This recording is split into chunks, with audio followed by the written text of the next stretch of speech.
What's up, everybody? Welcome back to Time to Train, the breakdown. This is the start of our second series in Back to Basics, the show where I take a look at big compound exercises that I feel make up the pillars of any great fitness regimen, and I show you how to set up and execute them correctly. And in subsequent videos, I'll show you how to progress and regress them. As always, if you like this video, please like and subscribe. Leave a comment to let me know what exercises you want me to break down next. In this week's episode, we're going to be taking a look at the hip hinge or the deadlift pattern. And the reason it's up here at the top is because it does involve the hamstrings and the glutes, which are two of the biggest muscle groups in the body. It also involves the upper back, lower back, the entire posterior chain. So this is a big exercise, and it's very important that we do it correctly because a lot of people tend to complain about this movement as a cause of back pain, when in reality, it should be one of the things that strengthens up your core and back to alleviate that pain. Usually the reason people find this to become a painful movement is because they do not meet the prerequisites to perform this movement correctly. So we're going to talk about those prerequisites in next week's episode, but all I need you to know is that if we cannot do the following steps pain-free, take a look at the next episode and I'll show you how to regress it, address those issues, so you can get back to hinging unassisted and unimpeded. To set up my hinge, the first thing I want to do, the very first thing, I got to get barefoot, okay? With this movement, we are starting from the ground up. So once I'm barefoot, I want to get a good grip on the ground with my big toe, my pinky toe, and my heel. Engage those arches and feel the weight be shifted towards the outside of my leg, okay? From there, I want to think about length, okay? I want to be lengthened and as tall as I can.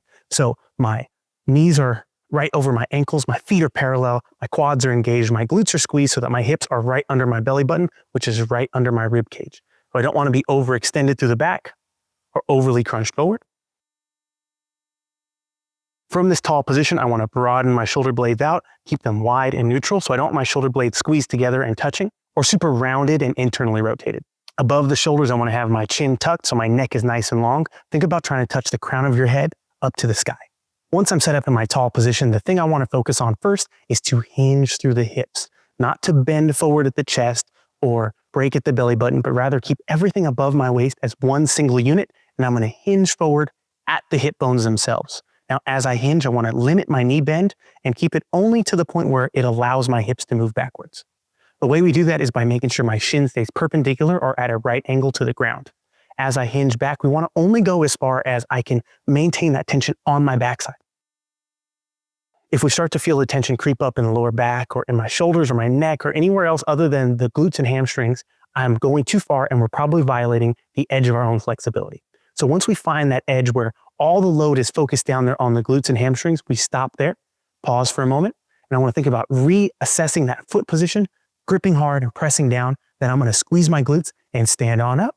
One of the things I see people tend to do wrong here from this position, even if they've done everything right, once they're down at the bottom, they'll think, okay, I'm getting up. So they'll raise their head and chest, and now all of a sudden that tension comes off of the glutes and it starts to travel up the back. And again, we end up with back pain. So the way to neutralize this is by maintaining the upper body as one position, okay? So as I think to go up, do not think to lift your chest or your head. Think about squeezing your butt to push your hips back under your rib cage. Now at this position, there's another common fault. People will get to the top and think, okay, pushing my hips further engages them better, right? Well, wrong. Because our weight is now being axially perpendicular to the ground and that weight's coming downwards through our spine, if I push my hips to neutral and then past that, what happens is I overextend my lower back and now move that load. Instead of being distributed along my muscles, we distribute it along a very small portion of the lower back. And again, it leads to pain. So I want to make sure I lock out at the top in that initial tall standing position that we started with. With these cues in hand, you should be hinging pain-free, no problem. And if any of these things do give you a problem, be sure to tune in next week when I show you the regressions to address these issues. If you found this helpful, be sure to like and subscribe so you never miss an episode as they come out. Throw me a comment below and let me know what exercises you want me to break down next. Be sure to follow us on Facebook and Instagram at Time to Train. For Back to Basics, I'm Coach Ron, and I'll see you next time.